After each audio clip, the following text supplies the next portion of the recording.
Bienvenidos, bienvenides a la segunda mesa de ponencias de este coloquio que nos encuentra compartiendo, Coloquio Internacional de Estudios sobre Varones y Masculinidades, que se va a llamar Interpretar las Masculinidades en tiempo de COVID-19 y otras pandemias. Y estamos para compartir con ustedes. Les agradecemos mucho por estar, por acompañarnos. Esperemos que sea de su agrado tanto esta mesa como todas las restantes en los 3 días de coloquio. En esta mesa número 2, que se denomina Violencias y Pandemia, vamos a tener 4 presentaciones. En este caso, la primera se llama El consentimiento sexual, concepto a realizar en la sexualidad masculina, y la va a presentar María Gabriela Córdoba y Darío Ibarra Casals, de Argentina y de Uruguay, en ese orden. Bueno, nos acompaña desde el Centro Somos NOA y la Universidad Nacional de Tucumán, así como del Centro de Estudios sobre Masculinidades y Género de Uruguay. Así que si están dispuestos, compañera, compañero, les damos la palabra y después vamos a ir presentando a los restantes integrantes previo a su presentación. Al final vamos a tener un espacio para preguntas, dudas, comentarios, así que invitamos a quienes nos acompañan de la audiencia a hacer sus preguntas por el chat o a reservárselas por allí hasta el final para dejar fluir la conferencia. Muchas gracias. Gracias, Fernando, y gracias a todos. Un placer estar aquí en este coloquio, esta primera mesa de coloquio presentando este trabajo que hicimos con María Gabriela hace un tiempo y quisimos compartirlo porque nos pareció importante abordar el tema del consentimiento sexual en las masculinidades, ya que consideramos que es un tema, un problema que tenemos los varones, ¿verdad?, al respecto. Así que ahí empezamos. Una pequeña interrupción, Darío, te pido mil disculpas. Omití decir que se está grabando la mesa y entonces pedirle la autorización a todos y a todas las personas que nos acompañan para que así sea. Y bueno, y a ustedes por supuesto que se va a grabar el trabajo y la exposición. Disculpa, Darío, por la interrupción, pero había omitido eso que parece muy importante. Bien, bárbaro. Por mí no hay problema. Entonces, les decíamos que el consentimiento sexual nos parece un concepto a revisar dentro de la sexualidad de los varones, así como la sexualidad es un tema pendiente a seguir profundizando en las temáticas de las masculinidades, porque hemos observado que que por ahí se ha avanzado mucho en violencia basada en género, en paternidades, pero en el área de la sexualidad es todavía un tema para seguir revisando. Así que ahí vamos. Y podemos plantear, entender, ¿no?, que es importante para saber de qué estamos hablando, que el consentimiento sexual es un acuerdo entre 2 o más personas para tener relaciones sexuales o algún tipo de actividad sexual, ¿verdad? En todas y cada una de las veces que se dé esa posibilidad, ¿sí? Y no solamente, insisto, hablamos de relaciones sexuales porque hay varias actividades que ya sabemos cuáles son, que implican encuentro sexual, implican excitación, implican erotismo, y que de alguna forma lo que planteamos con Gaby es que tiene que haber consentimiento, ¿sí? El consentimiento, cuando está ausente o se vulnera, estamos hablando también de violencia sexual, ¿sí? Sobre todo cuando se fuerza una práctica sexual. Bien, hola, ¿cómo están? ¿Se escucha bien? ¿Sí? Perfecto. Bueno, nosotros empezamos a preguntarnos si realmente el consentimiento en tanto acuerdo o negociación se daba en términos autónomos o igualitarios, Y lo primero que descubrimos en nuestra investigación es que tiene una marca de género. ¿Qué quiere decir con esto? Que también se estructura con una lógica social en la cual, por ejemplo, en el caso de las mujeres, no tienen el mismo posicionamiento que cuando hablamos de los varones. ¿Por qué? Porque socialmente las mujeres somos exigidas para resistir o para conceder favores sexuales, mientras la masculinidad hegemónica requiere que los hombres ostenten, muestren un deseo sexual incontenible. ¿Y eso cómo se lo traduce? Con habilidades de conquista y de convencimiento que un varón que se precie de tal debe desarrollar. O sea, los varones son educados para que tomen la iniciativa y que aprovechen cualquier aparente oportunidad para lanzarse en la búsqueda del sexo. ¿Por qué? Porque en el imaginario colectivo se sigue sosteniendo normalizada una supremacía masculina que se sigue apoyando en esta idea de que quien más mujeres tiene em, em, es más hombre, ¿no? Y muchas veces eso lleva a que se vulnere lo que de la otra parte están planteando, porque muchas veces siguen presentes esta idea de los distintos tipos de mujeres, como que hay, o de distintos tipos de personas, que hay personas más virtuosas que van a decir que no, pero en realidad están queriendo decir que sí, en cambio hay otras personas más fáciles que lo único que les queda es aceptar. Darío, si pasás la siguiente, por fin. Ujú. Por eso, desde nuestro punto de vista, el consentimiento va más allá de una conducta. Creemos que involucra elementos estructurales de poder. Y esos elementos estructurales de poder son muy importantes porque funcionan como marco dentro de los cuales las personas toman decisiones. ¿Y qué termina sucediendo? Que se considera que la responsabilidad de la comunicación y la negociación sexual es se atribuye a las mujeres. Como dice el dicho, el hombre propone y la mujer dispone. Pero en realidad ahí lo que estamos olvidando es un proceso que involucra a dos personas.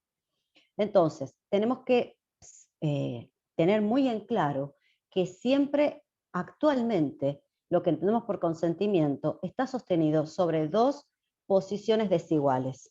Hombres que juegan un papel activo de pedir y de insistir, que incluso pueden llegar a tener alguna tendencia al acoso en algunos casos y a hostigar, mientras que las mujeres tenemos que cumplir el lugar pasivo de ser pedidos, de ser un objeto que soporta la insistencia masculina y a la vez resistirnos. Entonces, ¿cuántos de estos posicionamientos avalan la actividad masculina que lo que hace es convencer a las mujeres de que les brinden favores sexuales? ¿Por qué los varones llevan a cabo ciertas prácticas, como gestos, tonos, miradas, posturas, insinuaciones, roces, a veces directos, a veces hasta incluso muy insistentes sobre ellas? ¿Por qué? Porque pareciera que circula esta idea de que somos las mujeres las que tenemos que establecer límites a los activos intentos masculinos. Entonces, ¿qué hacemos? Todo esto se juega como que en la disposición femenina que da lugar a que se deslegitimen casos de violación y de abusos porque supuestamente son relaciones consensuadas. Entonces, si el avance masculino está caracterizado culturalmente como incontrolable e inevitable, que no se detiene a la negativa femenina, porque les han dicho que si le dicen que no, en realidad hay que insistir porque van a cambiar de idea, convence, coarta. Por eso te pregunto, Darío, ¿por qué crees que hay resistencias en los varones para revisar sus prácticas sexuales? Bueno, justamente porque existe una naturalización de conductas, pensamientos, ideas, códigos culturales respecto a la sexualidad hegemónica, ¿no? Y ahí traemos algunos ejemplos a partir de las investigaciones que hemos hecho con varones, de naturalización de algunas conductas o intenciones. Por ejemplo, que a veces a los varones nos cuesta percibir el deseo sexual del otro, ¿sí? De la otra persona o de nuestra pareja, y es ahí que empezamos a insistir, o de repente no tenemos la capacidad de darnos cuenta que nuestra pareja, que puede ser pareja estable o puede ser pareja ocasional, está en una línea diferente a la nuestra y que no tiene ganas ni deseo. Por otro lado, aparece también el problema de la erección como protagonista del acto sexual. Los varones le damos mucha importancia al tema de la erección peniana, ¿sí? Y esto lo tenemos naturalizado como que es lo más importante en un acto sexual, que nos lleva también a pensar lo siguiente, y es la compulsión a la penetración, ¿no? Tendemos a querer penetrar porque, bueno, estamos socializados para eso, ¿no? Para tener esta actitud activa, y lo digo entre comillas porque en realidad no tiene nada que ver con lo activo, pero sí está asociado la penetración a lo activo. Por otro lado, aparece la naturalizada, la territorialización, perdón, no me sale la palabra, sexual, ¿sí? Basada, por supuesto, en leyes y en imperativos monógamos, donde sentimos que el cuerpo del otro nos pertenece, sobre todo en nuestra pareja, ¿sí? Y que la otra persona tiene que estar dispuesta a darnos placer cuando nosotros sentimos ganas y deseo. Luego hemos visto como resultado de las investigaciones que, por ejemplo, la felatio y el coito anal son prácticas que otorgan virilidad a los varones, por lo general, ¿no? Y por último, que tiene que ver con la territorialización sexual, es la fetichización del cuerpo de las mujeres. Es decir, ubicar al cuerpo del otro, en este caso, por supuesto pueden ser mujeres o pueden ser personas trans, intersexo u otros hombres, pero la tendencia es a las mujeres, es colocar al cuerpo del otro como un objeto, como un fetiche, donde yo puedo usarlo cuando considero o cuando tengo deseo. Entonces, de alguna manera se naturaliza estas conductas sexuales y se convierten en códigos culturales en nuestra cultura, ¿sí? Sociopatriarcal. La pregunta que podríamos hacernos ahora, Gaby, es, bueno, ¿cuáles son las propuestas para el Bien, cambio? perfecto. Me habían silenciado. Bueno, creo que lo primero es que entender que el consentir y pedir consentimiento supone el establecimiento de límites personales propios, pero también es el de respetar los límites de quien sea nuestro partner, lo que incluye volver a preguntar si las cosas no están claras, porque sin consentimiento cualquier actividad sexual es abuso, agresión sexual y violación. Por eso hay que recordar que consentir también supone entender que puede haber cambios y variaciones en las personas involucradas. O sea, si yo di mi acuerdo en determinado momento para determinada práctica, puedo cambiar de opinión luego y no tiene por qué haber reproche o coerción exigiendo que ahora lo vuelva a permitir. Entonces, por eso acá ponemos la cuestión de la responsabilidad afectiva. Si yo de pronto estoy en un vínculo erótico, bueno, un vínculo erótico amoroso, para que haya consentimiento, yo tengo que haber recibido toda la información de lo que implica este procedimiento o esta cuestión que vamos a encarar, que tengo que haberla comprendido y también la tengo que haber analizado y llegado a una decisión sin haber sido sometida a coerción, a influencia indebida, a persuasión o intimidación. ¿Mm? Por eso hay que tener cuidado, porque si de pronto un varón va a un encuentro sexual con una mujer y ella puede llegar a creer que ese es el inicio de una relación de pareja estable, y él en realidad sabe que es la última vez que la va a ver y que después la va a bloquear, ahí estamos frente a una ausencia de información veraz, y en ese caso no hay consentimiento, sino hay un chantaje emocional encubierto y engaño, ¿no? Entonces, como propuestas de cambio, que todos entendamos que el silencio no es consentimiento. Todas las personas deben dar su consentimiento antes de iniciar una relación sexual siempre. Nunca se debe dar por sentado, no se debe construir basado en el comportamiento anterior de una persona, la ropa que lleva puesta o el lugar que frecuenta. Es necesario que el consentimiento se comunique con claridad. Y si hay margen de duda y misterios, hay que abstenerse. ¿Mm? Y para crear una cultura del consentimiento es necesario que todo el mundo cambie.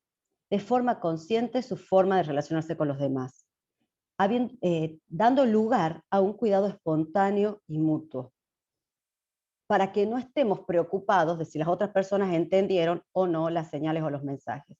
Y por último, esto es un proceso que tiene que empezar desde la infancia. Tenemos que poder empezar a hablar sobre el tema, la educación sexual, creando espacios seguros para que todos entendamos lo que es el consentimiento, desde el prestar un juguete hasta intercambiar erotismo. Nada más y muchas gracias.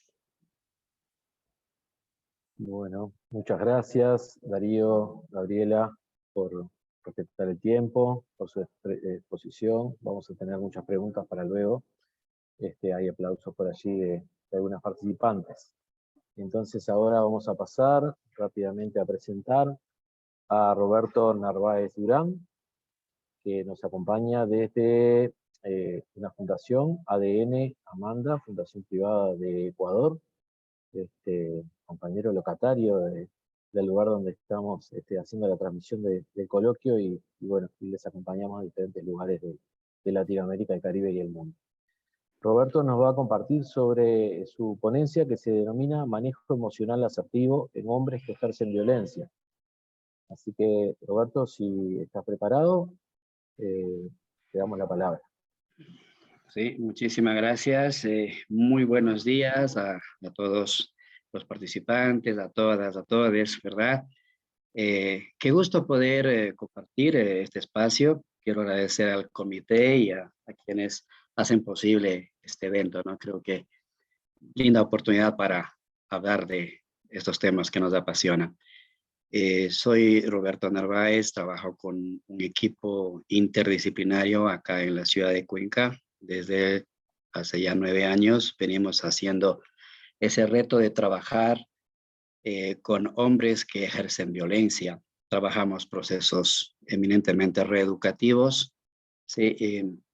Y bueno, voy a compartir algunas ideas en torno a esta experiencia de trabajo.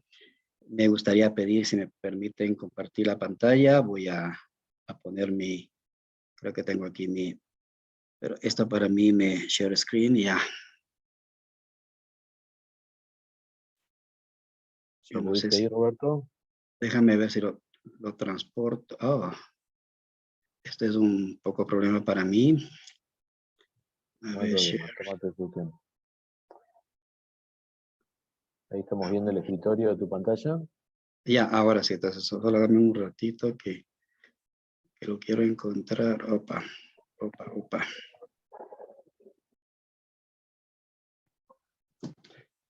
Creo que voy por aquí. Allí abrió un PowerPoint. Ya Perfecto. estamos. Pero déjame ampliarle un poquito más desde el documento en inicio.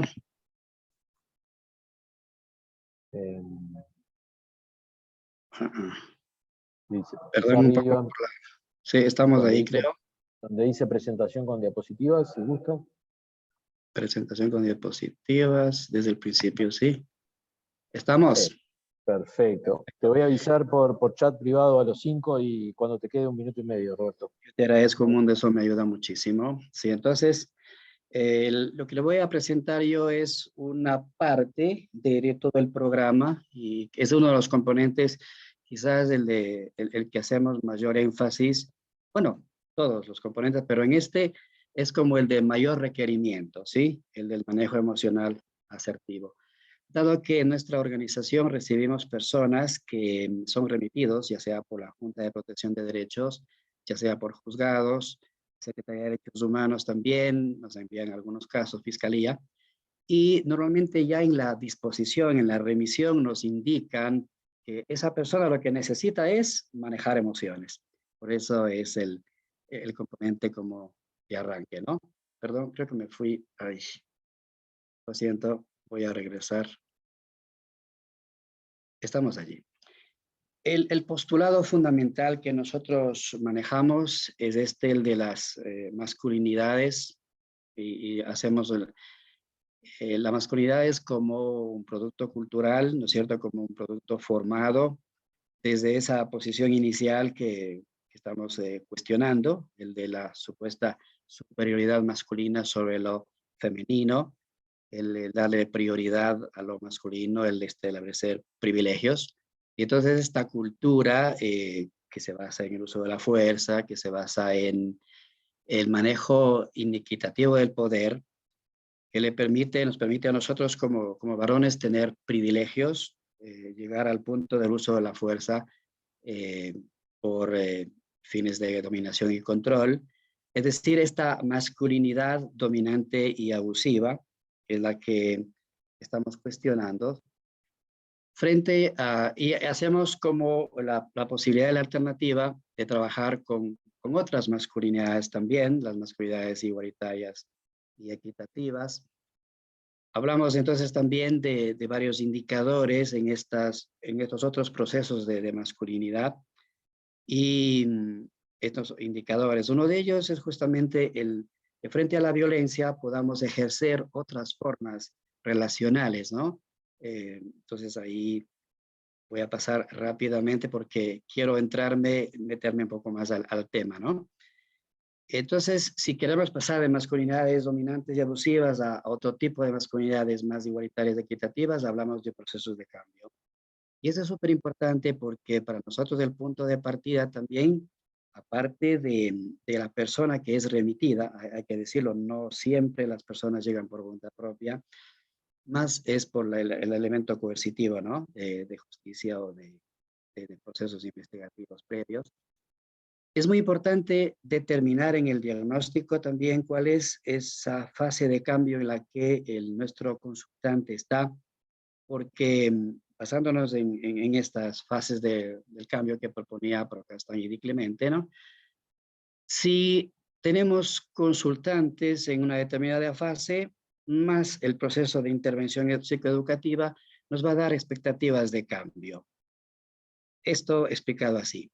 Si tenemos un consultante en fase de precontemplación que dice no advierte el cambio, es más, no tiene ningún problema, ¿no?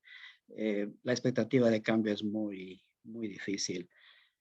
Pero en cambio, si ya tenemos personas en fase posible de contemplación o de preparación, personas que dicen, llegando a las primeras consultas, dicen que tienen un problema, advierten cuál es su problema o tienen un viso de cuál es su problemática. Entonces, sumado a eso, la intervención psicoeducativa, la expectativa de cambio es mucho más alta. Objetivos específicos de este programa, pues hacer que los agresores y victimarios asuman su responsabilidad. Siempre vamos a partir del punto de cuestionar las prácticas que se vienen dando, las prácticas de violencia.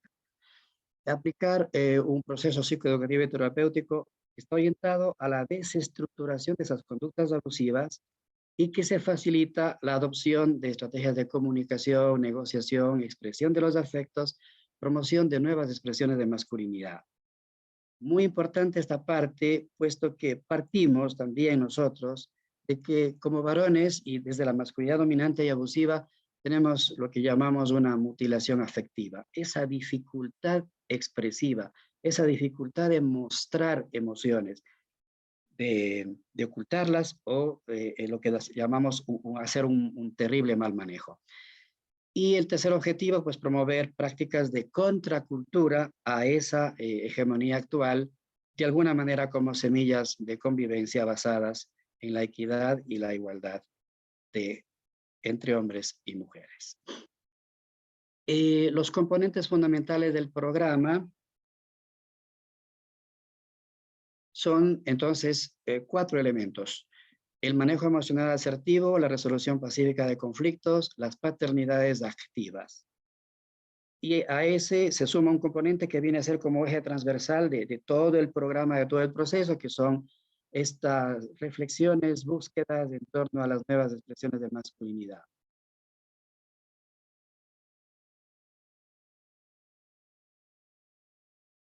Perdón, me quedé algo aquí.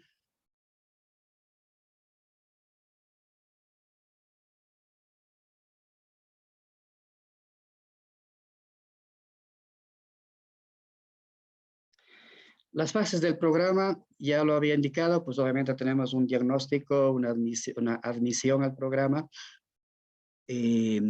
Hacemos también este sondeo sobre la etapa de cambio o la fase de cambio en la que empieza nuestro consultante. Luego viene la intervención psicoeducativa como tal. Luego hay un proceso de seguimiento. Esta parte es muy importante porque lo que hacemos en el seguimiento es constatar los efectos de los posibles cambios en los consultantes. Esos efectos se tienen que medir en la vida real, en la convivencia. Entonces escogemos tres ambientes: el ambiente familiar, el ambiente laboral y el ambiente educativo. Es muy interesante que podamos conversar con la profesora sobre el comportamiento de los chicos y saber si enlazar, si hay alguna correlación con la nueva conducta que asumimos que el padre está viviendo. Igual en el ámbito laboral, conversar con compañeros, con compañeras sobre todo, para saber cuáles son esas prácticas nuevas que posiblemente está dando nuestro consultante. Y en la familia, ni se diga, ¿no? La pareja, expareja, los hijos, una consulta directa ahí para saber qué indicadores están evidenciando en el ambiente familiar. Esto por una cuestión muy importante, ya en la práctica lo hemos ido captando, ¿no? Las masculinidades dominantes y hegemónicas tienen una práctica, ya lo sabemos, de minimización de los efectos de la violencia. Y curiosamente, una maximización, una especie de hiperbolización de los posibles cambios. Entonces, no le preguntamos al consultante cómo usted está viviendo ahora las experiencias, porque nos exageran, nos hacen un ambiente muy poco creíble, por así decirlo. Entonces, constatamos los cambios en los ambientes. Es allí donde realmente tenemos que medir niveles de eficiencia y eficacia del programa. Toda vez que la meta fundamental del programa, estamos hablando de admitir conductas difíciles, de conductas conflictivas, estamos hablando de cuestionar la masculinidad hegemónica, pero también estamos hablando, y aquí la meta principal, de proteger y dar ambientes, generar más ambientes más seguros en el espacio de la familia, especialmente, ¿no? Pensando en niños, niñas, adolescentes y pensando también en la pareja o la expareja. En el componente del manejo emocional, me voy a acelerar un poquito, perdón. Básicamente trabajamos los componentes, pero nos dedicamos un poquito más de fuerza en el componente de la ira, ¿sí? El manejo emocional de la ira. Lo que proponemos aquí fundamentalmente como motivación de fondo es el que los varones seamos conscientes que podemos hacer un paso atrás. ¿Qué quiere decir esto? Les proponemos que en la escalada de violencia que va junto a una escalada de mal manejo emocional, que creciendo las tensiones también llegamos a consecuencias terribles, ¿no? Lo que proponemos es un paso atrás, es decir, un espacio de descanso, de tomarse un tiempo, un espacio, el paso atrás es un espacio para bajar las tensiones, para aprender a respirar, para hacer un conteo significativo y procesar algunas cuestiones mentales.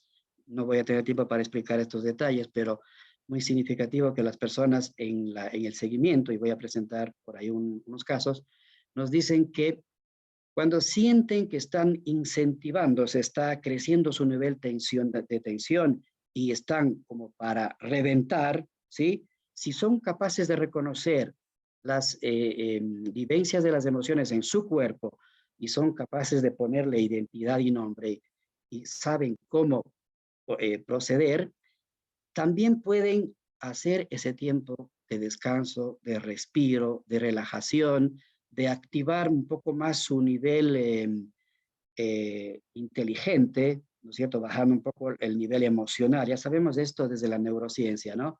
A mayor nivel emocional, baja la inteligencia. La gente hace actos y después se arrepiente porque en muchos casos no eran conscientes en sí de lo que están haciendo. De la experiencia nuestra en estos 9 años, tenemos a consultantes que admiten que efectivamente muchos actos lo hicieron al tope arriba por su situación de impulsividad, dicen, porque no eran muy claros en lo que estaban haciendo. Después son los arrepentimientos porque obviamente están haciendo cosas indebidas. Entonces les proponemos un paso atrás, un paso para respirar, un paso para tomarse su tiempo. Estrategias que aporta el programa, fundamentalmente el desarrollo de la expresividad. Es muy importante que se pueda hablar, que se pueda comentar, que se pueda trabajar las emociones, que se pueda expresar las emociones, que se pueda vivenciar las emociones. Es una tarea un poco vedada para los hombres, nos cuestiona mucho esto, recuerden, de la masculinidad hegemónica y dominante. El reconocimiento de emociones, el identificar estresores que activan la violencia es muy importante para saber cómo podemos trabajar allí, cómo la persona puede ser más consciente de su propio control. La capacidad para relajarse, el crecer, la empatía, este elemento también que en la estrategia, en la ponencia anterior se estaba hablando, de ser mucho más conscientes, ponernos en el lugar de la otra persona, saber qué situaciones vive una persona que sufre violencia y entonces también entender la responsabilidad que tenemos para desactivarla. Los casos que me gustaría, a lo mejor después podemos seguirlo conversando, no sé cómo está mi tiempo, por favor. Sí, Roberto, perdón, ya estamos pasados de tiempo. Perdón, entonces nada más, así brevemente solo termino entonces indicando que de los casos que habíamos escogido, estos son como muy interesantes, ¿no? La violencia filioparental, que sí se logró desactivarla, la violencia psicológica de la pareja que aún sigue conviviendo, violencia sistemática y la pareja que se separó después de la denuncia, ¿sí? Y ahí hay unas cuestiones que estuvieron presentes del acoso constante de la expareja, ¿no? Violencia en pareja que fue intervenida, ambos integrantes por separado y que siguen conviviendo, ¿sí? Y el último caso, violencia de pareja denunciado por familiares, pero que se mantienen en la convivencia. De alguna manera, en general, las personas sí logran parar la violencia. Puntos para discusión, lo dejo allí nada más, el de la sostenibilidad de los cambios, que creo que hay que revisarlo, y yo planteaba el tema de la contracultura, cómo sostener prácticas de minoría en un océano de la cultura patriarcal, cambios integrales y radicales, quizá los componentes que yo anoté, a lo mejor hay que anotar los otros también. Y bueno, termino. Incidencia de factores demográficos son súper importantes. A mayor edad, más difícil cambiar, compañeros. Trabajar con parejas jóvenes es a veces un éxito. Mil gracias por el tiempo. Mil gracias a vos, Roberto, por compartirnos tu trabajo, bueno, el trabajo de muchos colegas, nos imaginamos. Muchas preguntas también y algunas coincidencias en el trayecto. Vamos. Te vamos a pedir que dejes de compartir pantalla. Luego. Para poder pasar a darle la palabra a nuestra siguiente colega, que es Marcela Hernández Europa, que nos acompaña de la Red Nacional de Cómplices por la Igualdad, México, y nos va a presentar un trabajo que se titula Violencia Digital: a las víctimas y a los agresores los constituyen sus sociedades. Así que bueno, vamos con mucha sinergia en esta elección de trabajos para esta mesa. Marcela, si estás lista, te damos la palabra. Sí. Muchísimas gracias, Fernando, y pues gracias a todas y todos por compartir este espacio. A ver, ¿Ya aparece? Perfecto. Bueno, pues es un montón de información, pero voy a tratar de irme como, pues sí, un poquitín rápido para ajustarme al tiempo. Justo, el tema del que les vengo a hablar es justamente también de estas formas de violencia muy ligada a la violencia sexual, pero lo que ocurre en los espacios digitales. Bueno, primero que nada, a ver, listo. Sí, me gusta colocar la virtualidad como un espacio más que habitamos las personas. Justamente no verlo como si fuera un universo alterno que sí tiene sus propias lógicas y demás, pero como si fuera algo ajeno a la realidad. Como yo soy parte, sí, de la red de masculinidades cómplices por la igualdad acá en México, pero también soy parte de colectivas feministas, particularmente uno que se llama Frente Nacional para la Sororidad, que hemos justamente abanderado esta causa de la violencia digital por razones de género, muy particularmente la violencia sexual, ¿no? Que ocurre por medio de la virtualidad. Y uno de nuestros hashtags más emblemáticos es "lo virtual es real", porque nos ha costado muchísimo trabajo hacer comprender que todo lo que ocurre en la virtualidad no se acaba y se agota en la virtualidad, sino que es parte de nuestras realidades, ¿no? Y creo que el contexto de pandemia nos lo dejó mucho más claro cuando tuvimos que llevar toda nuestra existencia casi a la virtualidad, trabajo, escuela, entre muchos otros espacios que compartíamos de forma física, se llevaron a la virtualidad, dejando esto de lo virtual es real mucho más claro y digamos, de alguna forma la realidad nos dio la razón. Entonces, este activismo que hemos llevado desde el feminismo se ha encontrado con esta gran limitante o esta gran resistencia a entender la virtualidad como un espacio más que habitamos las personas, a donde llevamos también nuestras interacciones del orden privado, público y también lo íntimo. Es decir, ahorita estamos compartiendo un espacio virtual público, pero también tenemos nuestras redes sociales y estamos llevando allá nuestra vida privada. Y si estamos chateando en un chat de WhatsApp, es algo de lo íntimo, puede ser de lo íntimo, a lo mejor no es tanto el tema de nuestra intimidad, pero al final son interacciones entre dos personas y que esa información no necesariamente tiene que salir de ahí. Bueno, también en la virtualidad ocurren interacciones eróticas, sexuales. Esto que llamamos el sexting ocurre a través de la virtualidad y son formas de sostener vínculos, sexuales, vínculos eróticos a través de mensajes de texto, se comparten fotografías, se comparten videos.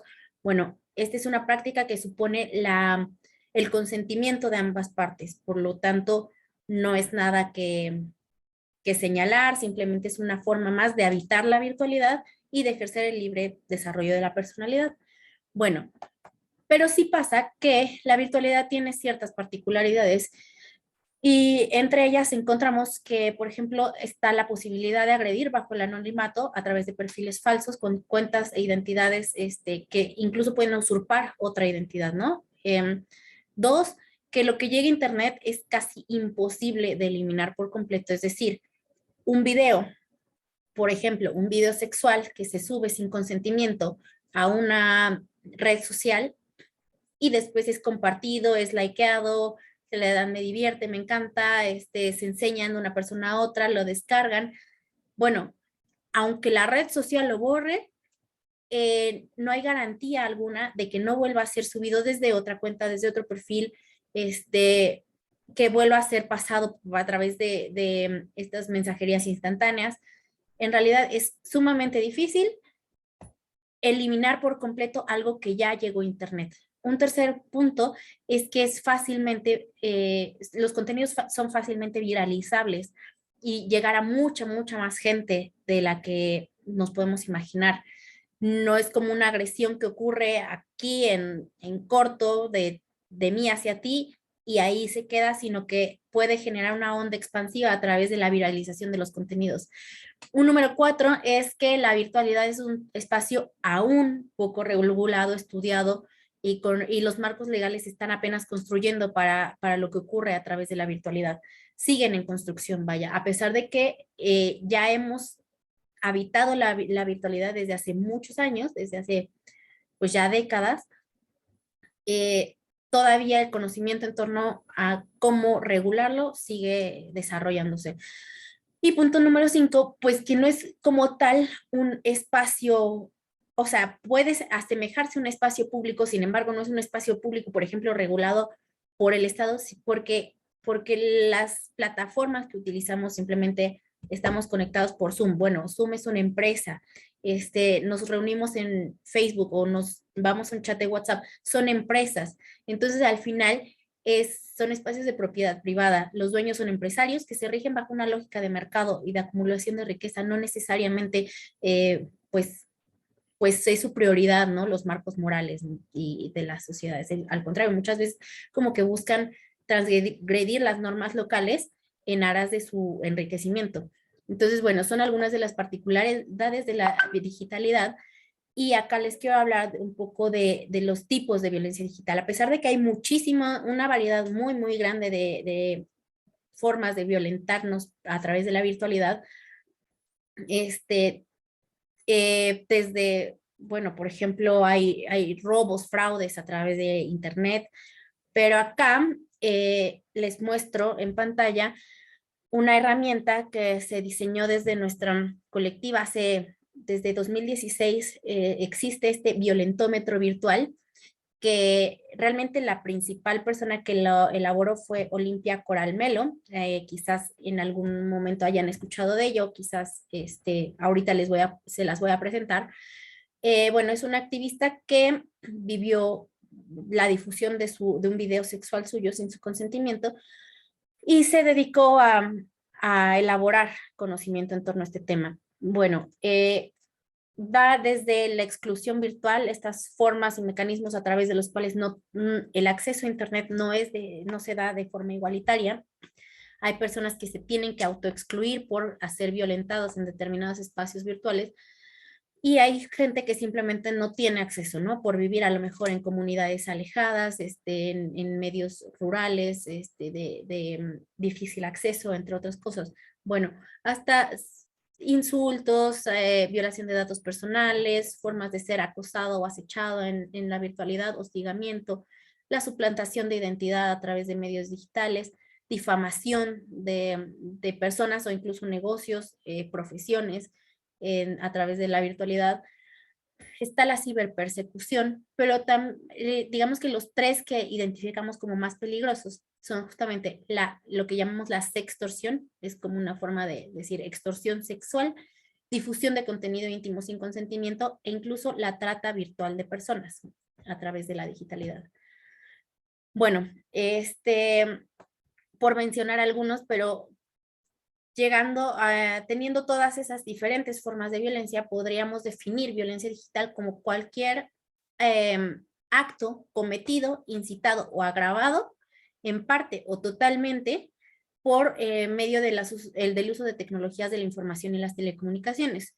Es decir, el uso de plataformas digitales, que causan daño a la dignidad, integridad, seguridad y al bienestar de las personas, principalmente esos 4 elementos: a la dignidad, integridad, seguridad y al bienestar de las personas, y suelen reforzar prejuicios, dañar la reputación, la imagen pública, o incluso pueden llegar a causar pérdidas económicas, hasta romper vínculos familiares, poner barreras a la participación pública e inducir otras formas de violencia.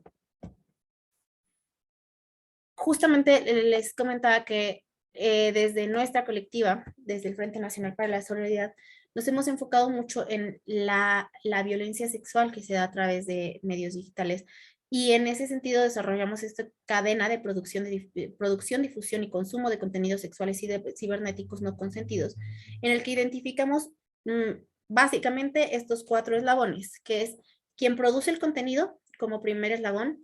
Puede ser que el contenido haya sido autoproducido, que es decir, que yo me tomé una foto en ropa interior o desnuda, y pues ya, yo produje mi propio contenido sexual con uso de un dispositivo, ¿no? De alguna tecnología de la información. Yo lo produje y hasta ahí no hay absolutamente ningún problema. Una pareja que decide grabarse, que ambos dan consentimiento para grabarse sosteniendo un vínculo sexual, es producción con consentimiento. Ahora, ¿qué pasa cuando hay producción sin consentimiento?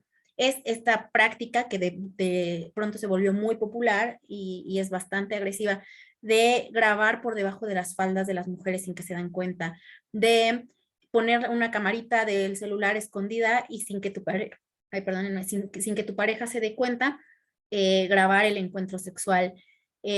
Una práctica muy, pues bastante abusiva y muy denigrante, me parece, que muchas parejas, por lo general hombres, por ejemplo, que graban a sus esposas mientras se bañan o cuando están dormidas sin ropa, que les toman fotos Esas son formas de producir el contenido íntimo sin consentimiento. Luego, el segundo eslabón, quien lo hace público. Una vez que de alguna forma llegó a manos de alguien ese contenido, ya sea a través de un intercambio de sexting que es consensuado, o sea por irrupción en comunicaciones privadas sin consentimiento, o sea por producción de contenido íntimo sin consentimiento, pero el punto es que tienes en tus manos ese contenido y lo compartes con alguien más, quien sea que no está autorizado para tener ese contenido en sus manos. Ese es el segundo eslabón, quien lo hace público. Punto número 3, quien lo sostiene en la web. ¿Y de quién estamos hablando aquí? Justamente de los dueños y administradores de todos los espacios digitales, justamente de esas personas, de esas entes, ¿no? De esas empresas y dueños de Internet que yo comentaba. ¿Quién lo sostiene en Facebook? ¿Quién permite que se envíe, por ejemplo, por cualquiera de las plataformas, incluso las páginas mal llamadas páginas pornográficas, porque gran porcentaje de los contenidos que se comparten ahí no son consensuados, entonces nosotras los llamamos más bien mercados de explotación sexual digital. Ese dueño o administrador del espacio digital que alberga y que permite que ese contenido esté ahí en línea es un tercer eslabón. Y finalmente, ¿quién más? Todas las personas que lo consumimos. Aquí estamos todos. Quienes alguna vez lo hemos visto, almacenado, compartido, dado like, dado me divierte, algún tipo de contenido así. Ahí estamos todos, quienes lo consumen, ¿no? Como un cuarto eslabón de esta cadena. Y bueno, como decía, ¿no? No todo el contenido deriva de la práctica del sexting. Entonces, bueno, cuando se trata de llevar este tema a los espacios de justicia, muchas veces la respuesta de la justicia bastante patriarcal es, bueno, ¿y tú para qué te grabas? ¿Para qué compartes eso? ¿Por qué andas haciendo esas cosas? Bueno, pues no, justamente no, no todo el contenido es autoproducido, no todo el contenido es consensuado.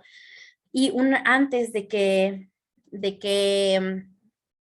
pues tuviéramos este tema, de que lleváramos este tema, las colectivas feministas se les solía llamar porno venganza. Y justamente otro de nuestros hashtags es ni porno ni venganza, porque nosotras nunca quisimos, las personas que han sido expuestas a través de estas prácticas, nunca quisieron, nunca estuvo en su intención ser una actriz porno, ¿no? Nunca, ni hay un convenio, ni hay una paga por eso, ni hay una autorización para que tu imagen hipersexualizada esté siendo explotada, ¿no?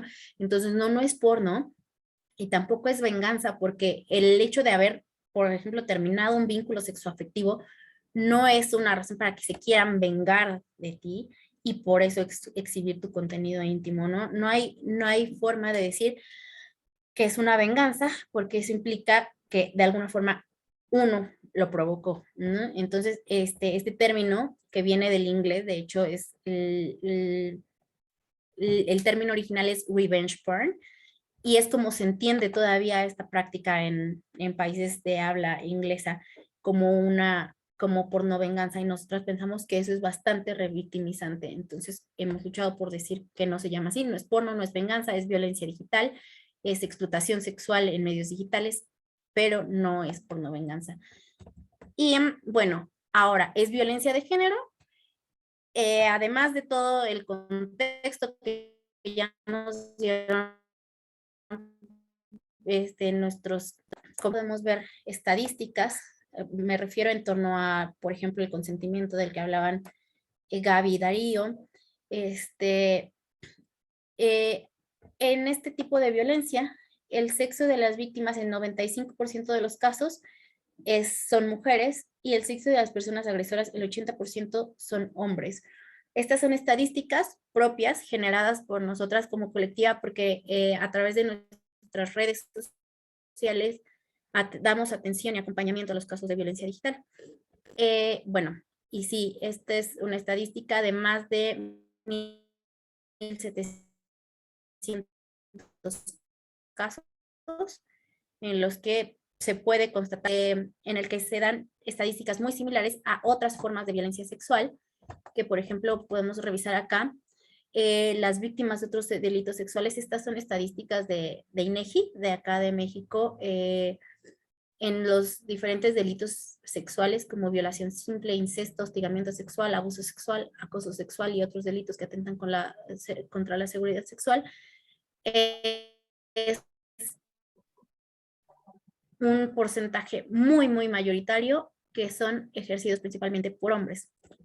Pero justamente la idea no es estigmatizarnos, sino entender cómo es que hemos construido nuestras identidades, tanto como mujeres como hombres. Y acá pongo pues imágenes que me parecen como muy, muy representativas de cómo la cultura, nuestra cultura, nos arroja ideas de cómo queremos de cómo debemos aspirar a ser si nacimos siendo mujeres y cómo debemos aspirar a ser si nacimos siendo hombres y queremos sostenernos en esa identidad, ¿no?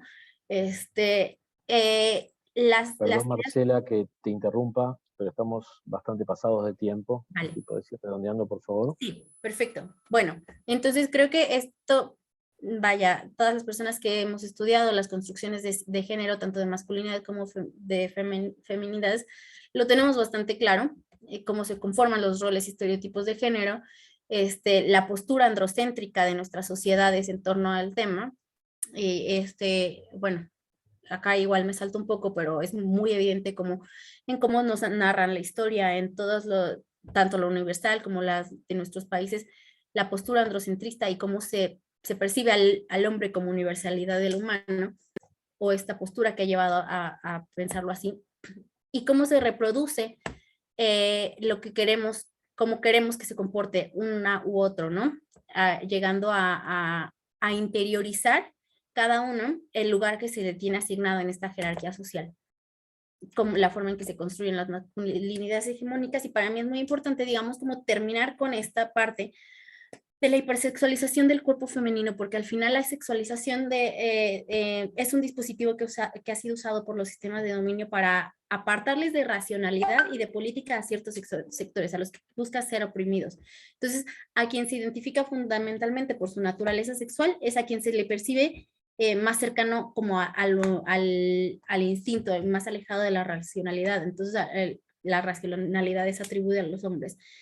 La hipersexualización del cuerpo femenino es justamente la condición que posibilita la cultura de la pornografía y de la prostitución, y es un instrumento del capitalismo neoliberal, ya que resulta un mercado sumamente rentable, ¿no? Y lo vemos, creo que actualmente la cara más visible de este embate neoliberal de hipersexualización del cuerpo de las mujeres y cosificación, obviamente, son estas nuevas empresas que te permiten o que utilizan el discurso del empoderamiento femenino para incentivar la autoexplotación sexual a través de plataformas como OnlyFans, como Just for Fans, como FansMine, en las que se busca incentivar a las mujeres a través de incentivos económicos a las mujeres a que vendan su imagen corporal hipersexualizada.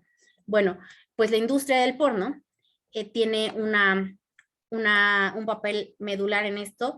La forma de identidades sexuales masculinas y la hipersexualización y cosificación impuesta sobre los cuerpos femeninos son pilares de una serie de distorsiones que tienen como resultado justamente la violencia contra la intimidad sexual de las mujeres en medios digitales, entre otras violencias principalmente a manos de hombres. Y acá coloco un dato muy relevante, y es que el 80% de los contenidos pornográficos muestran a mujeres en situaciones de violencia, en condiciones de sometimiento, sufrimiento, dolor, humillación, y eso se erotiza, se coloca como la imagen deseable y vaya, se está erotizando la violencia contra las mujeres.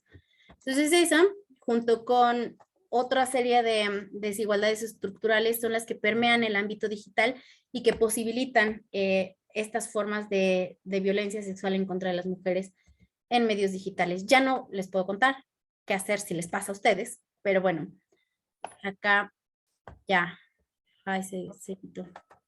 Bueno. Gracias Marcela, y sin duda que nos quedan muchas ganas de conocer la totalidad de tu trabajo, así que sin duda vamos a poder dialogar post mesa y post coloquio, sin duda.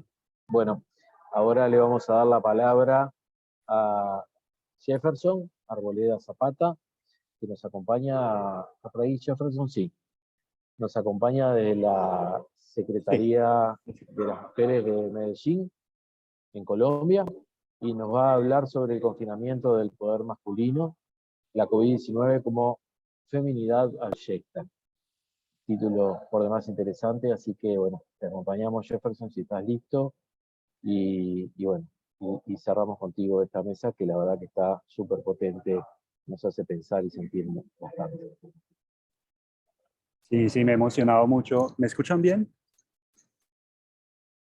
Para que por favor, como solo voy a leer la ponencia, entonces si se escucha mal o se pierde la conexión un poco, me avisan, por favor. Sí, estaba muy emocionante con la presentación que han hecho las compañeras y los compañeros.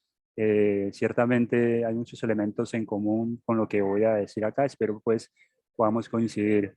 Efectivamente, este trabajo hace parte de una labor que yo realicé como promotor de masculinidades corresponsables y no violentas de la ciudad de Medellín durante el periodo de 2021 y parte de 2022. En este momento no estoy ya vinculado con esa cartera institucional, pero pues lo que traigo aquí para compartir a ustedes son una serie de ideas que he estado incubando durante todo este proceso y que hacen parte también del diálogo que he tenido con mis compañeros y con las personas con las que he trabajado propiamente en el territorio. Sucede pues que me interesa precisamente pensar cómo la situación de confinamiento pandémico generó una serie de condiciones que han dado lugar a unas transformaciones en el orden simbólico del sistema androcéntrico.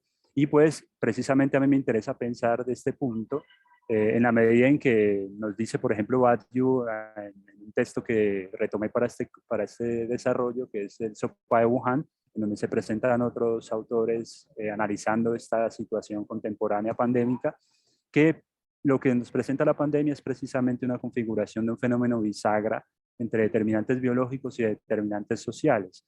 Pero nos señala también Butler que hay una perplejidad en términos de cómo la sociedad vivió este virus, porque al final el virus en sí mismo no genera ningún tipo de sistema de discriminación. Para él somos organismos simplemente que tenemos mayor o menor capacidad de reproducción. Mientras tanto, nuestra sociedad en ese contexto pandémico lo que configuró son una serie de condiciones discriminatorias y desigualdades respecto a todo lo relacionado con el virus y sobre todo con la consecución y distribución de una vacuna efectiva. Es así, por ejemplo, que retomando puntualmente lo relacionado con Medellín, hay bastantes elementos dicientes que retomo tanto de organizaciones que están fuera de la institucionalidad, como puede ser la Red Feminista Antimilitarista, que señala, por ejemplo, que en 2021 hubo 31 homicidios, pero también de las instituciones del Estado, como el CIVIG, que es el sistema de información sobre violencias basadas en género del Estado, y resalta elementos muy importantes. Entre los que señalo en el documento, pues voy a resaltar solamente lo más importante, es que con relación a la violencia sexual y a la violencia intrafamiliar hubo un aumento de 0.38 puntos para violencia intrafamiliar y 1.89 puntos porcentuales con relación a violencia intrafamiliar del paso entre 2019 y 2020. Por otro lado, también la ONU, a partir de un análisis que hace para el periodo 2020, señala que con relación a Colombia y en cierta parte también en Latinoamérica, hubo varios indicadores sobre violencia intrafamiliar y violencia sexual en los que especialmente las mujeres y las mujeres adultas y las niñas fueron mayoritariamente víctimas. Y otro elemento es que en la mayoría de estas situaciones de violencia, los victimarios eran personas cercanas a sus círculos sociales, familiares, parejas o exparejas, ¿sí? Y hubo también un aumento significativo en los requerimientos de atención, especialmente en Medellín durante los primeros meses y la mitad del primer periodo del 2020. Todos estos elementos que configuran una idea en torno a que, por ejemplo, se haya reclamado que la violencia contra las mujeres en situaciones de encerramiento por pandemia se pueda considerar como una pandemia durante el tiempo en que tuvo lugar, pues me llevan a pensar precisamente un elemento que me parece muy particular y me genera mucha curiosidad, y es los hombres como perpetradores de la violencia contra las mujeres en los espacios privados. Así pues, yo me pregunto, para abordar el desarrollo de los argumentos que traigo aquí, es por qué, a pesar de todos los avances históricos reconocidos en cuanto a los derechos de las mujeres a una vida libre de violencias, me refiero a leyes, programas de gobierno, institución de protección, compromisos interinstitucionales, políticas públicas, medios para documentación y visibilización, etcétera, se siguen presentando, incluso aumentando, la violencia contra las mujeres en el contexto pandémico. Pues para entenderlo he desarrollado ideado una tesis que me gustaría compartir, que voy a presentar a partir de una serie de argumentos. Y esta tesis lo que procura es entender, a partir de los relacionamientos de género en contexto de pandemia, cómo el COVID se presenta como una actualización de la dominación masculina y además representa una mutación de la amenaza a la virilidad masculina. Situación social pandémica por demás, en la que el poder patriarcado sufre un traslado simbólico, a mi parecer. Primero, el confinamiento canceló el espacio público, escenario predilecto de la violencia instrumental masculina y la reafirmación viril, piénsese por ejemplo el acoso callejero, incrementando con ello el desenvolvimiento de esa trama específica en un espacio privado. Segundo, el virus puso a los hombres en una situación virtual de masculinidad vulnerable. La enfermedad COVID en este sentido reflexivo, lo podría señalar, representaría la amenaza femenina de la que rehuye la masculinidad. Quizás por eso se pueda entender un poco el recrudimiento de la violencia masculina en los espacios privados como un resorte reactivo ante la amenaza que representa el virus. Yo voy a presentar, bueno, tengo 3 argumentos, pero voy a presentar solamente 2. Y estos 2 argumentos los voy a presentar a partir de una lectura del lado A y lado B, ¿sí? En la que el lado A presentaré todo lo relacionado con mi interpretación en torno a la manera como el fenómeno pandémico modificó o afectó los relacionamientos sociales y de género. Y por el lado B voy a presentar los posibles efectos a lo que constituye el sistema androcéntrico, ¿sí? Sin pretender señalar que están desvinculados uno a otro el sistema androcéntrico de los relacionamientos de género, pero quiero hacer una lectura que me permita separar algunos elementos clave para señalar algunas ideas. ¿Listo? A mi modo de ver, este fenómeno se presentó de manera muy particular para los hombres e implicó una amenaza a perder los poderes patriarcales que se ratifican precisamente en el encuentro público de la demostración viril. Ahora confinado a un pequeño dominio privado que siempre ha sido estrecho para el conflicto de género, ¿sí? Entonces, primer argumento, la pandemia nos declaró como portadores de amenaza, al tiempo que la debilidad del poder masculino. Lado A, la presencia casi inesperada del virus en nuestra sociedad, la acelerada manera en que se expandió por el planeta y la fragilidad que nos notificó a pesar de su baja letalidad, se impuso como una amenaza intrínseca. 2 puntos. Los humanos poseemos en nosotros mismos, a despecho de nuestra voluntad de emancipación, el riesgo de autodestrucción. Constatar que en nuestros cuerpos estaban los agentes que podrían llevarnos a la extinción y a la caída de nuestros sistemas sociales fue algo que bien se pudo vivir como un miedo al contacto, restricción expresa al afecto corporal, desconfianza esparcida de manera de estornudo, señal inequívoca de censura en el espacio público. En este sentido, las relaciones se vieron limitadas por la búsqueda de la conservación de la especie. Lado B. Esta situación pudo haber implicado para el sistema androcéntrico de dominación masculina la debilidad de su poder, ya que si entendemos el poder masculino como prácticas de dominación que procuran justificar la división sexual a partir de las cuales se legitima un estatuto de superioridad masculino, la medida de estos privilegios está en la verificación de sus, abro comillas, propiedades naturales, de su sexo y de su sexualidad. Ya nos señalaban algo en la primera ponencia al respecto de la sexualidad masculina y cómo tiene que ver con el ejercicio del poder. Esto, señalo, configura un ejercicio de poder en el que el órgano, el erotismo y el placer masculino solo tienen sentido si se concibe como poder natural y no socialmente construido como lo es. Por lo tanto, el ejercicio de este poder ratifica como fuerza incontrolable de posesión y de conquista y de triunfo en el hacer disfrutar. De ahí que la debilidad potencial que representa la enfermedad para los cuerpos, me refiero al virus, COVID, pudiese encontrar en la violencia sexual el acto disciplinador y de corrección moral que refuerza el poderío masculino frente a tal amenaza. Esta corrección a través de la violencia sexual se dirige a las mujeres genéricas, una suerte de mensaje. Y a otros hombres, nos dice Segato, una suerte de demostración hacia el grupo de aprobación masculina. Pero también, digo yo, esta corrección moral se presenta como una afirmación del poder masculino que implica un ejercicio brutal de la fuerza para reducir los cuerpos a condición de objeto de sacrilegio y transgresión de la ley a través de la violencia y la comercialización. Este proceso de formación, de afirmación masculina, que se ha vivido mayoritariamente y con mayor agravio en los cuerpos de las mujeres encerradas junto a sus victimarios, es precisamente la expresión defensiva del miedo masculino. Como diría Segato, un movimiento de restauración de su estatus frente al otro genérico, ante el cual no se puede reconocer la propia vulnerabilidad potencial, resaltada y enclaustrada ahora por el virus pandémico. 2. La pandemia exacerbó el miedo a lo diferente, entre ellas el miedo masculino a la feminidad. Constatación de la virilidad vulnerable. Lado A. La pandemia exacerbó el miedo a lo diferente, lo cual creó un espacio social de desconfianza con el prójimo y de cautela hacia su proxénita.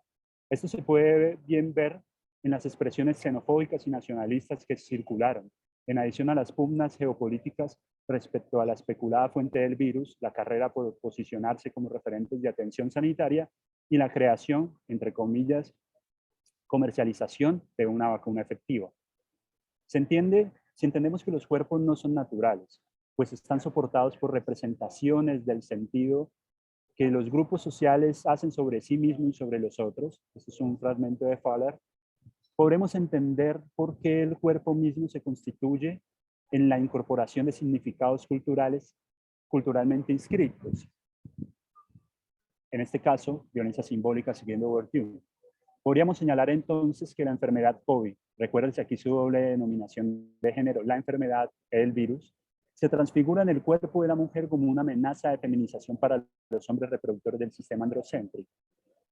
Por ahí podría entenderse un poco por qué se intensificó este asunto en la pandemia. Lado B. La debilidad del cuerpo masculino en contexto pandémico se visibilizó como una vulnerabilidad potencial de su virilidad masculina. Esta virilidad es profundamente dependiente de la afirmación del otro y de la dominación sobre la otra especialmente. Como dice Segato, es una virilidad que está en contra de todo aquello que presenta signos y gestos de feminidad y encarna todo lo abyecto de su sistema androcéntrico. Ya sabemos por Bourdieu que la virilidad es una forma de demostración de poder masculino a través de la cual los hombres se sitúan en la lógica de la proeza, de la glorificación, de las prácticas virtuosas, caminar, moverse, mirar, etc. Pero también se fundan los relacionamientos masculinos de la economía de bienes simbólicos, que establece tratamientos de las mujeres como objetos o instrumentos simbólicos del poder, mediante las cuales se incrementa su capital simbólico como poseedores y las convierte en materiales, a la vez que en signos, pero también que en instrumentos de dominación. Pensemos, por ejemplo, la tradición del matrimonio. En cierto sentido es similar a lo que señala Segato, con el trato de los hombres iguales que funda el derecho natural de apropiación y comercialización del cuerpo femenino. En este proceso pandémico, los hombres afianzaron su demostración de virilidad pública en la imposición de sus ideas y de su mandato a través de la violencia simbólica y física en escenarios privados. Ello con miras a mantener su poder desfigurado por la amenaza de la enfermedad potencialmente feminizante que configuraba su cuerpo masculino como algo débil, algo vulnerable.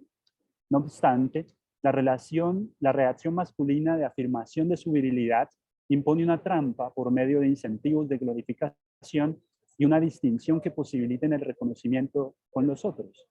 Precisamente por ello, coincidimos en que, abro comillas, la virilidad es un concepto eminentemente relacional construido ante y para los restantes hombres y contra la feminidad, en una especie de miedo a lo femenino, y en primer lugar, el miedo a sí mismo, nos dice Bourdieu en La dominación masculina, lo cual se vuelve una inmensa vulnerabilidad, ya que persiste la amenaza de feminización, oposición simbólica a la virilidad, para aquellos hombres que ante los ojos de los demás, y más íntimamente ante los ojos de sus subordinadas, no son capaces de validar su potencial como pertenecientes al orden masculino.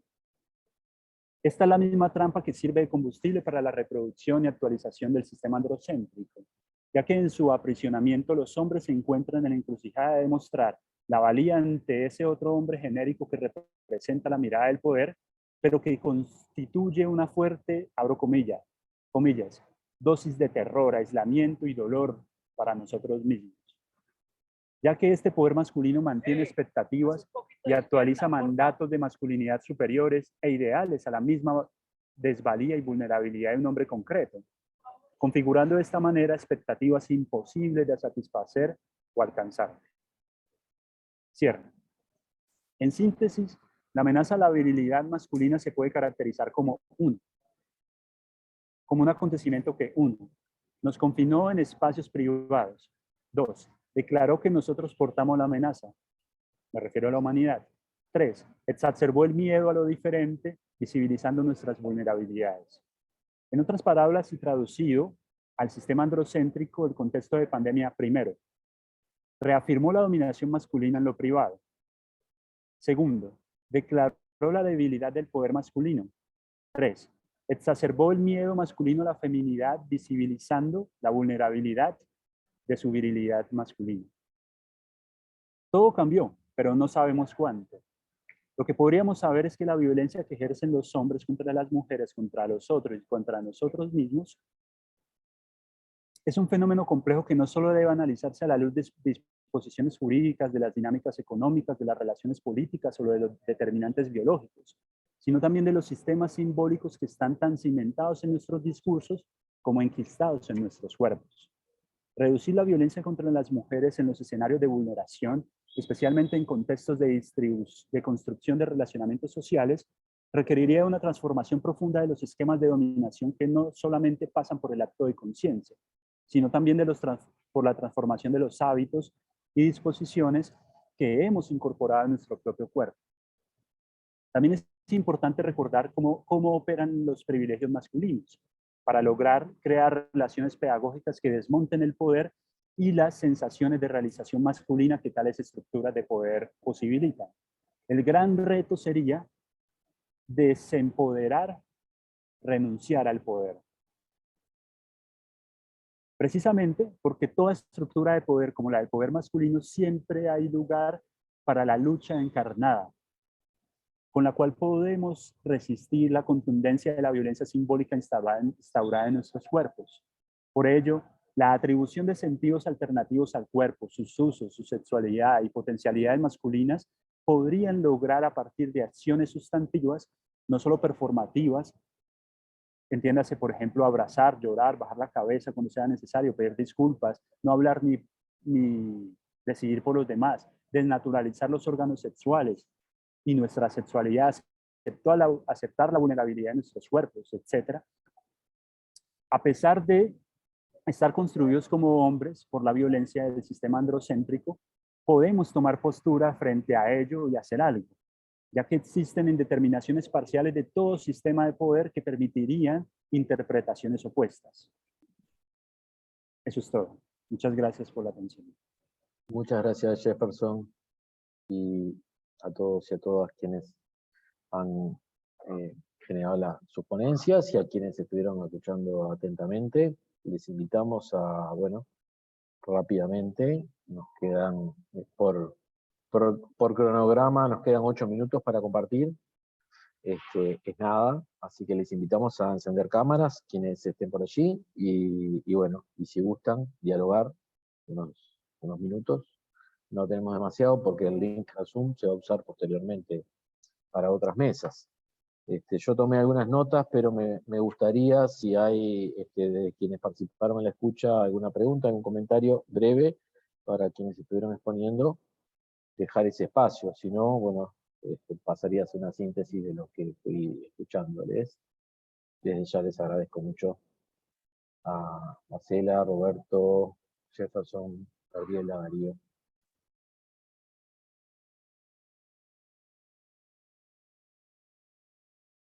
No hay manitos. Suida. Te agradecemos que sea breve si es posible. Gracias.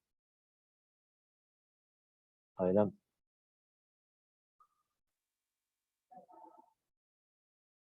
Suider, ¿estás por allí? Tenés el micro apagado, la cámara cerrada. Bueno, parece que no está pudiendo activar el micrófono. ¿Hay alguien más que guste hacer alguna pregunta, algún comentario?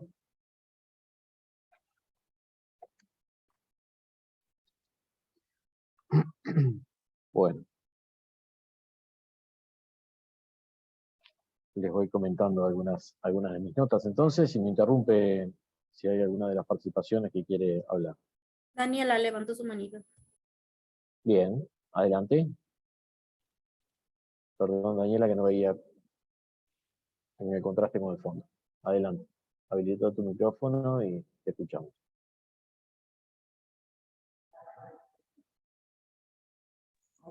Ahora sí, es que faltaba que me habiliten. Sí, yo, más que pregunta, quizás consultarle a Roberto Narváez sobre, bueno, el programa que él trabaja hace 9 años con un equipo, me pareció muy interesante, porque acá en Argentina, bueno, especialmente en Tucumán, donde yo estoy, recién se está trabajando el tema de las masculinidades, sobre todo la atención a varones agresores, y quería, bueno, consultar, o si podría hablar, aunque sea de forma breve, algunos resultados positivos del programa. Claro que sí. Así brevemente, cuando algunas de las personas a las que les hicimos seguimiento en los entornos nos confirmaron, entre algunas cosas, por ejemplo, que sí había un tiempo, ¿no es cierto?, en el que se hizo un pare a la violencia, a las agresiones, ¿no? Y eso obedece fundamentalmente a varios factores. Uno, el factor mismo de la denuncia, sí, es determinante, pero también a adquirir estrategias diferentes por parte de los agresores, exagresores de alguna manera ya, para poder generar diálogo, trabajar desde la empatía. Algunas exparejas o madres nos dijeron, yo realmente le agradezco, decía, a ustedes, al equipo, porque yo dejé de sentir el acoso. Empecé a sentir tranquilidad. Ella podía salir, estar más tranquila en casa, sabiendo que no voy a tener ese tun de la puerta, de ábreme la puerta y toda la grosería, ¿no? Entonces decía, eso es bastante bueno. El que los padres tengan mayor diálogo con los hijos era también una cuestión muy importante. En el programa, sí, brevemente hay que indicar, esta partecita de la contracultura, así como para cimentar los cambios y para hacerlos más sostenibles, trabajamos eventos adicionales en donde invitamos a los exconsultantes, a otras familias, y trabajamos, mira tú, paternidades y afectividades diferentes, trabajamos ejercicios de la ternura, ¿sí? Y de alguna manera los esposos, los padres, se sienten bastante identificados haciendo cosas como diferentes, nuevas. Es muy interesante la última frase que le voy a compartir. Algunos padres nos han dicho, si yo hubiese sabido esto antes, no hubiese cometido las tonteras que he cometido. Entonces, es muy aleccionador y muy emotivo poderlo decir así. Gracias, Roberto. Suider solicitaba a quienes están administrando la parte técnica del coloquio que le habiliten el audio, porque no era posible que él lo habilitara desde su lugar. Y si eso fuera posible, le damos la palabra. Gracias, Fernando. No puedo habilitar el video. Bueno, igual No hay felicitaciones a problema. todas las presentaciones. A mí me interesó, quiero hacerle la pregunta a Marcela, me motivó mucho, me inspiró su presentación. Quería preguntarle muy puntualmente, ¿qué dificultades y obstáculos en la legislación mexicana encuentra o si ha hecho ese ejercicio para identificar que se reconozcan estos tipos de violencia digital? Creo que lo que ha propuesto serviría a todos los países, en especial de Perú, donde soy, en la ciudad de Arequipa. Muchas gracias. Y pues fue, como les decía, ¿no? Un trayecto de alrededor de 8 años para que el primer estado de nuestro país nos hiciera caso. Fue una lucha de territorio feminista, de juntarnos entre muchas víctimas y sobrevivientes de violencia digital y revisar el marco legislativo. No existía en México un delito para eso que había ocurrido. La historia de Olimpia, les decía, ella vivió la difusión de un video sexual que ella hizo con su pareja de manera consensuada, teniendo 18 años. Entonces, cuando quiso denunciar en un ministerio público que la estaban difundiendo, como no era menor de edad y como no la habían violado, pues no había delito. Pero toda su comunidad, incluso había salido en periódicos locales su imagen desnuda, cuando ella no había querido ser exhibida así, con un titular de joven promesa quemadísima en redes sociales. Entonces el escarnio, el acoso que viví, y que han vivido muchísimas mujeres cuando su intimidad sexual es exhibida, no era un delito en México, y no es un delito en casi de hecho en ningún país de Latinoamérica. Entonces, fue mucha lucha de juntar firmas en change.org, de recolectar firmas en territorios, de hacer campañas de visibilización, de sensibilizar los congresos locales, y por ahí ir como que desquebrajando el sistema poquito a poco, hasta que llegó alguien que nos escuchó en algún congreso local, le interesó subir la iniciativa, y así fuimos estado por estado. Fue como que un parteaguas cuando ocurrió aquí en la Ciudad de México. Nos tardamos 2 años en poder lograr la reforma de aquí de Ciudad de México, pero cuando la logramos, a partir de ahí, muchas entidades del país fue que lograron, bueno, voltearon hacia el tema y ya incluso nos llamaban, ya no era que o copiaban directamente, hacían un copy-paste de la reforma de Ciudad de México para ponerla en sus legislaciones. Y entonces para subirla a nivel nacional fue mucho más fácil, porque ya casi todas las entidades lo tenían, ya gran parte del territorio lo tenía, pero ha sido una lucha de muchos años.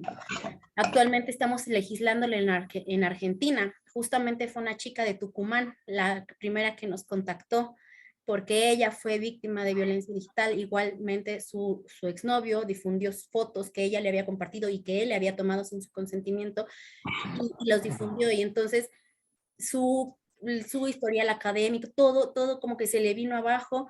Sus vidas, de verdad, esta es una forma de violencia que deshace las vidas de las mujeres. No así con los hombres, porque también pueden llegar a ser víctimas de difusión de su contenido íntimo, pero no les sucede lo mismo, las consecuencias nunca son las mismas. Sus redes de apoyo incluso reaccionan de forma diferente. Entonces, la estigmatización sobre el cuerpo de las mujeres y sobre nuestra sexualidad es muy, muy desproporcionada, ¿no? Entonces, ha sido todo eso, vencer los obstáculos culturales, históricos, políticos, obviamente, para llevar este tipo de legislaciones. Y ahora, bueno, es justamente la diputada Macha que lo está llevando en Argentina, en el nivel federal, pero pues también está teniendo, porque además quienes se oponen principalmente, pues quien creen, son las empresas de internet, ¿no? Que pues si les limita uno los contenidos de ese tipo, pues van a tener un tráfico y obviamente van a tener pérdidas probablemente. La industria del porno también están en contra totalmente de este tipo de iniciativas violentas, de que justamente lo que queremos es vivir seguras también en los espacios digitales, ¿no? Vivir libres de violencia sexual en los espacios digitales, y pues hay fuertes oposiciones, ¿no? Incluso argumentando el derecho a la libertad de expresión, como si realmente la libertad de expresión abarcara las violaciones a la intimidad sexual. Entonces han sido muchísimos los obstáculos, pero afortunadamente en México se tiene ley Olimpia, en el Código Penal y en ley de acceso a las mujeres a una vida libre de violencia, que son estas dos formas, una pues de visibilizarlo, de nombrarlo, y de además generar obligaciones para el Estado de prevención, de articulación de políticas, de invertir en capacitación, y la otra pues que tal cual lo convierte en un delito que se persigue, pues que se tiene que perseguir por el aparato de justicia, ¿no? Perfecto. Muchas gracias, Marcela. Tenemos 3 manitos levantadas. 7 minutos para cerrar, así que bueno, Quique, Mónica, Cristian, en ese orden, nos hacen sus preguntas, y les recordamos a todos y todas que llenen el formulario que por allí en el chat figura como forma de participación. Gracias. Quique. Listo, muchas gracias. Bueno, primero felicitar a todos por las presentaciones maravillosas, y mi pregunta va hacia Jefferson Arboleda. Jefferson, tú cerrabas tu presentación mencionando que el reto es renunciar al poder masculino. A mí me gustaría un poquito que si pudieses ampliar tu reflexión en relación a cuál podría ser este proceso a nivel personal, ¿sí? Y en lo colectivo metodológico, cómo plantearlo, ¿no?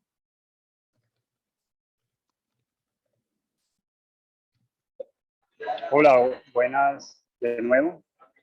Perdón por no activar la cámara, ¿me escuchan bien? Sí, perfecto. Es que cambié de dispositivo y no me está dejando activar la cámara, lo siento. Vale, bueno, esto lo planteo fundamentalmente de la experiencia que hemos tenido con el trabajo en hombres en Medellín, precisamente a partir de un ejercicio de aproximación a distintos escenarios en los que con hombres tanto de sectores populares como de sectores de educación, la milicia, en términos también de hombres de empresas, nos encontramos o yo me encontré particularmente con un asunto bien interesante, es que primero, las condiciones sociales de la manera en que se ha vivido la situación de género en Colombia y en Medellín están atravesadas, por supuesto, por esta situación derivada del conflicto armado y la naturalización de muchas expresiones de violencia que han permeado muchos escenarios, la educación, el trabajo, la relación de pareja, etcétera, etcétera.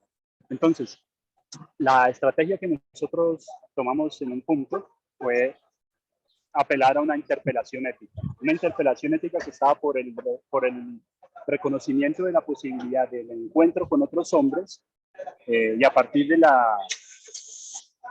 por decirlo de alguna manera, de la demostración de las múltiples formas en que se puede vivir y que se puede ser hombre, las condiciones de posibilidad que podría tener lugar en términos, por ejemplo, de considerar una paternidad afectiva y de compromiso de cuidado con los hijos, etcétera, etcétera, pues posibilitaríamos el encuentro de otros hombres, pero además, primero, ubicar en el escenario público la discusión sobre las masculinidades, sobre la diversidad de las masculinidades, sobre la participación significativa de los hombres en escenarios de violencia y sobre todo de las condiciones de posibilidad que podría tener en algún sentido un posicionamiento ético de los hombres alrededor de distanciarse de la violencia, denunciarla, censurarla, etcétera, etcétera, ¿sí?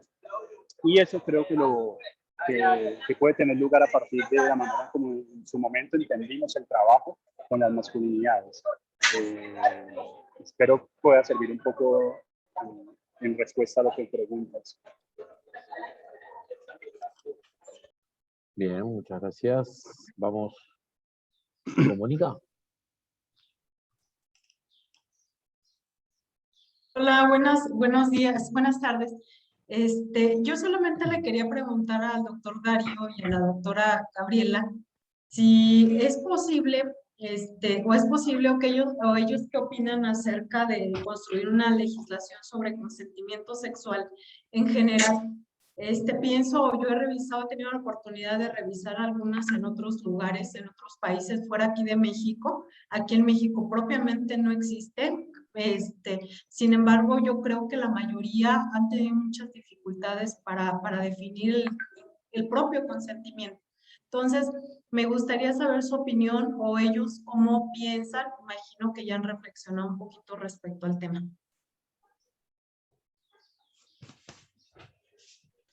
Bueno, muchas gracias. Sí, creemos que hay múltiples dimensiones y que deben ser todas esas dimensiones tenidas en cuenta, ¿sí? Porque también a veces al interior ya de las parejas armadas, lo que termina sucediendo es que por miedo a que se termine la relación, por ejemplo, uno accede a prácticas sexuales en función de ese imaginario, ¿no? Entonces, para poder hacer la ley, consideramos que tienen que estar contemplados todos estos elementos, porque si no entramos en un dicho de que echa la ley, echa la trampa, ¿no? Como que siempre queda un área afuera. Y me parecería muy importante que a ese debate se convierta en algo no solo a nivel jurídico, sino que también haya otros profesionales y además de la organización civil participando y contribuyendo para una ley que realmente cubra todas las necesidades, ¿no? Darío se tuvo que retirar, así que bueno, quedo yo y cualquier cosa seguimos intercambiando luego para no acaparar esto que puede ser un largo debate, ¿no? No sé si te colaboro en algo con la respuesta. Sí, muchas gracias. Bueno, muy bien, muchas gracias. Cristian, tú cerrarías con la última pregunta, tenés la responsabilidad, y bueno, a ver a quién nos preguntás. Adelante.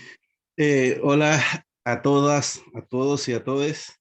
Primero quiero felicitar a las personas que expusieron, escuché atentamente, muy comprometido con la escucha, y lo mío es más funcional. Quería saber si la organización nos va a enviar estas ponencias, estas exposiciones a nuestros correos, o o van a disponer de algún espacio digital donde uno pueda descargar las ponencias, porque como desde la mañana que yo estoy, nadie ha alcanzado a exponer todo lo que quería exponer. Yo creo que del 100% de lo que querían exponer, habrán expuesto un 40-50% como mucho, entonces quedó mucho material sin decir, y ese material es potente, por lo que, por lo que escuché, lo que venía era más potente aún. Entonces, ¿cómo accesar a esos conocimientos, y si los van a poner a disposición de nosotros y nosotros?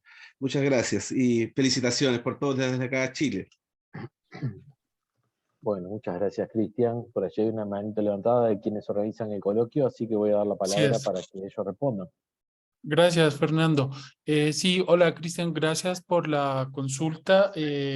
Efectivamente, vamos a publicar todas las mesas que estamos desarrollando, las 39 que se van a desplegar en estos 3 días, en el canal de YouTube del coloquio. Igualmente, los eventos centrales van a estar colgados en la página de Facebook del coloquio, y ahí pueden acceder a ellos en cualquier momento.